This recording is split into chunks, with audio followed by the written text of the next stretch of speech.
ஒரு நாள் இயேசு கிறிஸ்து மலையிலிருந்து இறங்கின போது திரளான மக்கள் கூட்டம் அவரை பின்தொடர்ந்து செல்ல ஆரம்பித்தனர். எல்லோரும் தேவைகளோடு இருந்தனர்.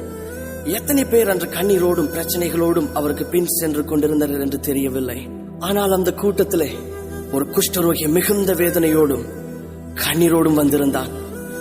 வியாதியின் கொடூரம் ஒரு புறம், குடும்பத்தினரால் கைவிடப்பட்ட நிலை, சமுதாயத்திலும் ஒதுக்கப்பட்ட நிலை, மிகுந்த கலக்கத்தோடு இந்த சபிக்கப்பட்ட நிலையிலிருந்து எனக்கு ஒரு விடுவு உண்டாகாதா என்ற ஏக்கத்தோடு அன்று இயேசுவை காண வந்திருந்தான்.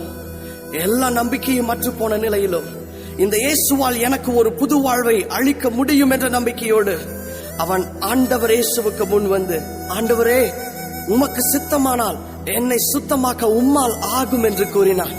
அவனுக்கு இருந்த விசுவாசத்தை பாருங்கள். உம்மால் ஆகும் என்று சொல்லுகிறான். உடனே இயேசு கிறிஸ்து என்ன செய்தார் தெரியுமா? அவர் மனதுருகி தமது கையை நீட்டி அவனை தொட்டு, எனக்கு சித்தம் உண்டு, சுத்தமாகு என்று சொல்லி அவனை சுகமாக்கி அவனுக்கு ஒரு புதிய வாழ்க்கையை ஆரம்பித்து கொடுத்தார். பலவித கஷ்டங்களாலும், வியாதியினாலும், கடன் தொல்லையாலும், குடும்ப சூழ்நிலைகளாலும் கண்ணீர் வடித்துக் கொண்டிருக்கிற என் அன்பு சகோதரா, என் அன்பு சகோதரி, நீ கண்ணீரோடு இருந்து கொண்டிருப்பது கர்த்தருடைய சித்தம் அல்ல. இதோ அவர் உங்களுக்கென்று ஒரு புதிய ஆரம்பத்தை கொடுக்க விரும்புகிறார். நீங்கள் செய்ய வேண்டியதெல்லாம் ஒன்றே ஒன்றுதான். ஆண்டவரே, என்னை தொட்டு சுகமாக்கும் ஐயா, என் குடும்பத்தை தொட்டு ஒரு மாற்றத்தை கட்டளையிடும் ஐயா என்று உங்கள் வாய்களை திறந்து கேளுங்கள். அவர் தமது கைகளை நீட்டினால் போதும், நீங்கள் மறுரூபமாக்கப்படுவீர்கள். அவர் கைகளை நீட்டிய மாத்திரத்தில் உங்கள் சூழ்நிலைகள் தலைகீழாக மாற ஆரம்பிக்கும்.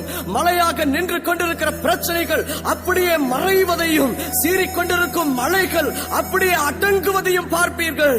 அவர் இப்பொழுதே தமது கரங்களை நீட்டி ஒரு அற்புதத்தை உங்களுக்கு செய்ய விரும்புகிறார். என்னை நீ தொட்டு நீ சுகமாக்கும் ஐயா என்று சொல்லி அவரை பார்த்து கேட்பீர்கள்.